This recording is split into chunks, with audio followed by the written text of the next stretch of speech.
Sekolah ini itu beda. Proses belajar mengajarnya itu seperti apa?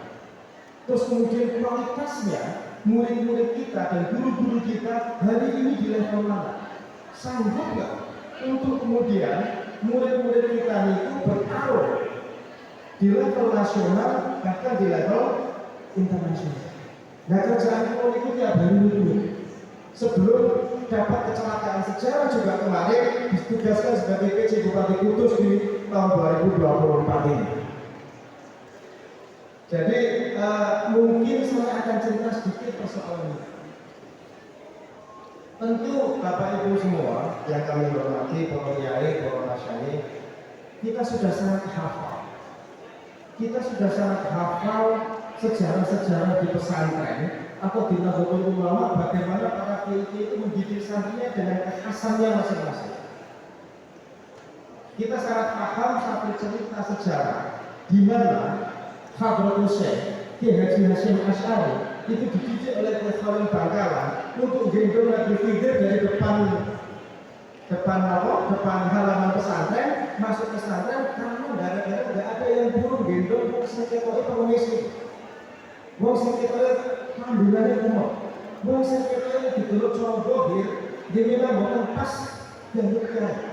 Di situ satunya santri saat itu tersenggol deh Hadratus Syekh. Kita juga ingat persis bagaimana ceritanya Kiai Hasyim Asy'ari didahului ngumpet nggone istilahnya peceren nggone tempat pembuangan tinja hanya untuk mencari perhiasan bunyai yang kemudian bisa disitu. Yang kira-kira dinten iki lari-lari santri kalau mau diturunkan sanggup. Kira-kira santri kok berpeceren di tahun dia ini itu sih kiri antara santri sebelah. Yo kira orang gitu kan, yang bisa kira-kira di ikhlas maupun boten, kira-kira itu cara bagaimana salah satu contoh ikhlas kemudian mendidik Hadratus Syekh sehingga kemudian menjadi ulama yang luar biasa yang pada hari ini kita sama-sama tahu beliau seorang Syekh Akbar pendiri Nahdlatul. Ada versi yang berbeda. Bagaimana kemudian misalnya dengan untuk kuliah rata-rata sebagian besar mungkin di IAIN Kudus atau di mana atau itu anak kali. Bagaimana guru-guru kita kemudian secara konsisten disiplin mendidik murid-murid yang ngaji sehingga bahkan ada yang tidak berani bergeser satu inci di depan kiainya pada saat dia ngaji kita. Saking takdimnya, saking tawaduknya, saking khusyuknya, dia nggak berani geser. Sehingga di Kudus cerita ini apa? Bagaimana santri kemudian tidak berani geser sama sekali depan kiainya pada saat dia tersebut muncul kitab sehingga kemudian walhasil kemudian kata santri-santri yang alim, kata santri-santri yang kemudian menjadi penghafal Al-Quran, bahkan ya karena tradisi-tradisi itulah yang pertama para kiai, para bunyai, sampai saya akhirnya juga menaruh putri saya untuk hafalkan Quran di Kabupaten Kudus ini. Itu ya karena tradisi-tradisi itu. Bagaimana saya tahu persis, anak saya cerita gitu ya. Anak saya cerita bagaimana kemudian dia harus setoran, harus hafal, salah tinggi, membalik, kira-kira apa? Sehingga kemudian dihasilkan nantinya ini dari atas apa nih? Lari dia dari apa? Kasih 720 loh, pengen kalau serius menjadi kawan itu. Tapi pada akhirnya seandainya nanti anak itu hafal, menjadi seorang hafid atau menjadi seorang hafidhah itu dengan kualitas yang betul-betul mumpuni dan terjaga. Hafalan Qurannya sebagaimana standar yang mungkin para masyayikh dan para kiai Kudus pegang dan yakini selama ini. Itu contoh kedua. Bagaimana kemudian kiai mendidik santrinya dengan pola disiplin keilmuan dan tekun. Nah tentu semua itu tadi tidak dilepaskan, tidak bisa dilepaskan dari peran guru, dari peran ustaz, peran dari murabinya yang mungkin secara disiplin menjaga proses belajar mengajar itu dengan luar biasa. Kita hari ini di pondok-pondok pesantren itu kaya sekali dengan ragam-ragam pembelajaran yang tidak usah minder bahwa pola itulah yang hari ini sebetulnya dipakai di luar negeri juga, di beberapa universitas-universitas yang ada di luar negeri sana. Kita biasanya kan mengenal istilah slogan Kalebandonan sebagai salah satu tradisi kita belajar mengajar di pondok pesantren. Ke luar negeri ini, di beberapa kampus, even kayak Harvard, MIT, itu gayanya bisa. Cuma jenenge mana buat slogan mana.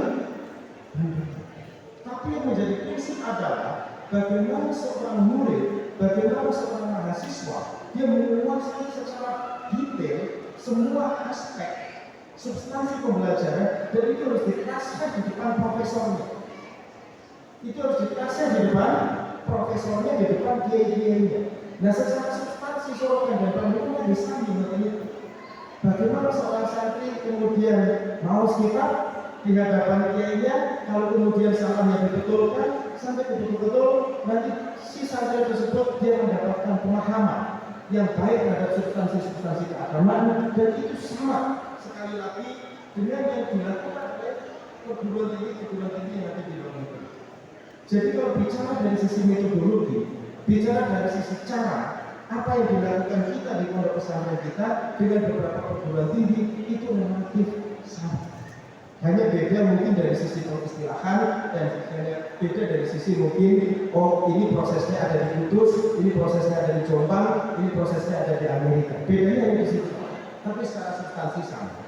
Nah, oleh karena itu saya kira apa yang dimiliki oleh kiai-kiai kita pada kesempatan hari-hari ini dan itu diwariskan selama ratusan tahun oleh para masyayikh kita sebelumnya, itu sebuah pola kekayaan intelektual yang luar biasa yang bertahan selama sekian ratus tahun, yang pada akhirnya mampu mencetak murid-murid, mampu mencetak santri-santri sebagaimana yang diharapkan oleh para tua dan guru-guru kita. Nah, tentu saya kira ada beberapa pola ya. Ada beberapa pola yang mungkin karena panjenengan rata-rata sebagai seorang ustadz, seorang kiai atau guru ngaji, saya mencatat paling tidak ada 4 pendekatan. Ada 4 pendekatan yang sering sekali kemudian digunakan oleh para ustadz dan para kiai dalam proses belajar mengajar ini. Ini mungkin agak sedikit akademis, tapi nggak apa-apa, saya selalu sampaikan karena ini juga yang secara rutin, yang itu jenengan cepat sehari-hari untuk mengajar murid-murid Anda sendiri. Yang pertama mungkin kita mengenal istilahnya itu takwil.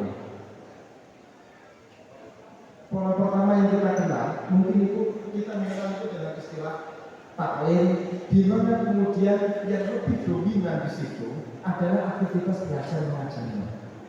Wonten kitab sebagai sarana yang kemudian dibacakan, lari-lari kemudian menerima proses belajar mengajar, para yai, para guru kemudian memberikan materi pengetahuan, dan terjadi proses taklim di sana. Itu pola yang paling umum yang selama ini mungkin kita tahu, kita pakai, dan kita lakukan sehari-hari. Itu yang pertama. Tapi kami mungkin kita lebih mengenal sebagai istilah itu takdim. Kalau taklim lebih cenderung pada belajar mengajar, kalau mungkin takdim lebih belajar proses bagaimana seorang santri itu dididik dengan baik. Bagaimana seorang santri itu dididik dengan baik, dengan nanti harapannya akhlaknya sahih, takdim dengan guru luar biasa, kemudian sangat zahir dan sangat batin betul-betul bisa tersambung antara seorang murid dengan kiainya, itu mungkin ada di proses takdimnya itu. Nek taklim mungkin dia pintar, apal alfiyah, apal junimiyah, ngerti fathul mu'in, paham fathul qorib, kemudian dia harus ikhtiar dan beberapa kitab-kitab yang mungkin dia pelajari dari basic sampai kemudian dia bisa. Tapi kiai, saya sangat yakin juga melakukan proses yang kedua, yaitu takdim itu. Bagaimana dia mendidik santrinya sehingga kemudian akhlaknya itu kemudian berada di depan, adabnya itu berada di depan daripada ilmu-ilmu yang dia kuasai. Nah, yang ketiga,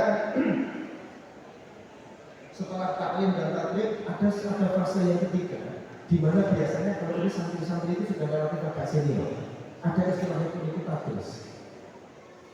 Tadris itu di mana para santri yang sudah agak senior itu dibuka wawasannya untuk mencari aneka sumber pengetahuan di luar apa yang diberikan di pondok pesantren itu.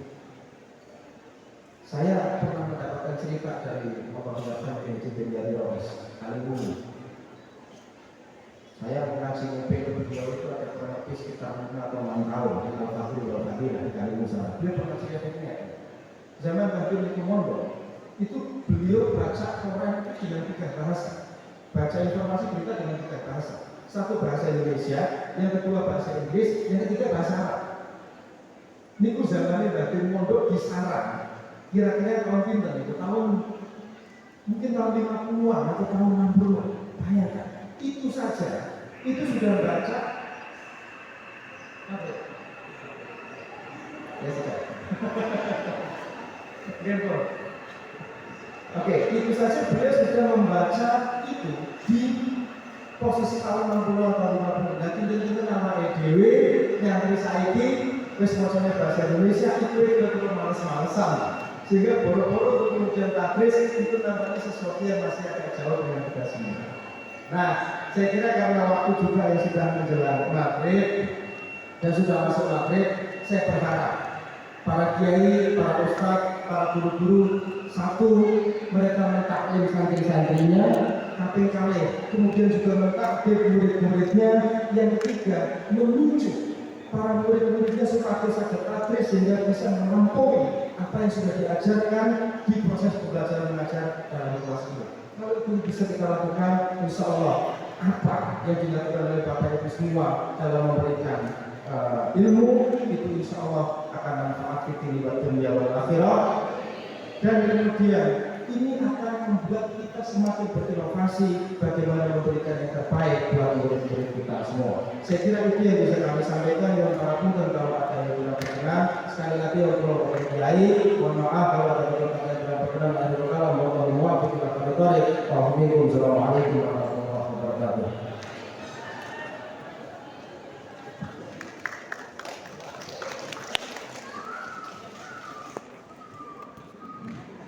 Untuk cara selanjutnya yang doa yang